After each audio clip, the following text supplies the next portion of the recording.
Questão número 5 da terceira semana do volume 2 do PET. Investigue e explique algumas situações cotidianas. Primeiro, por que se acrescenta sal ao gelo para gelar cerveja em lata? Porque quando eu acrescento sal no gelo, o gelo, não esquece que a água forma uma mistura. Formando uma mistura, a temperatura de fusão dela diminui bastante. Quanto a temperatura de fusão da água é zero, a temperatura de fusão, quando eu dissolvo sal, ela cai para -5, -10, -20, depende da concentração. E isso favorece eu gelar a cerveja mais rapidamente.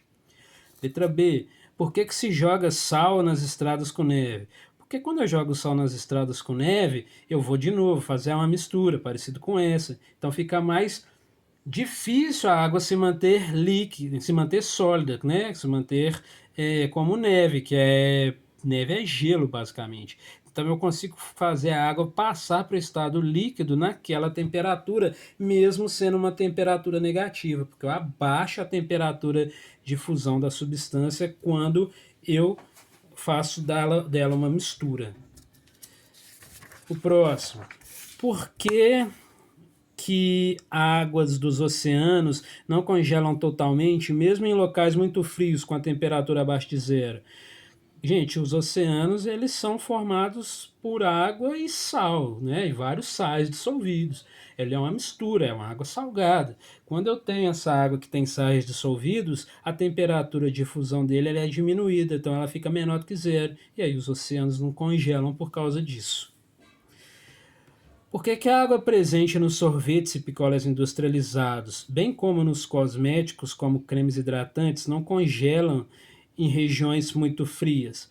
Mesma coisa, nos picolés industrializados, cosméticos, hidratantes, tudo isso eu tenho misturas, faço a temperatura de fusão da água diminuir e aí como a temperatura de fusão está menor, é mais difícil eu congelar a água, mais difícil eu solidificar ela. O que se pode fazer em lugares onde o inverno é bem rigoroso para que a água dos radiadores dos carros não congele? A gente pode fazer que essa água dos radiadores, elas, na verdade, tenham ali uma substância que seja chamada aquele anticongelante, que nada mais é do que fazer uma mistura. Fazendo uma mistura, eu abaixo a temperatura de fusão da substância e aí eu não consigo congelar mais essa substância. Então a ideia é sempre a mesma. Quando eu fizer mistura, eu torno mais difícil aquela substância congelar.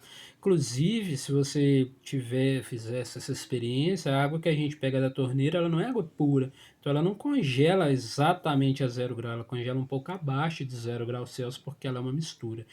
Fiz mistura, temperatura de ebulição vai aumentar, temperatura de fusão vai diminuir.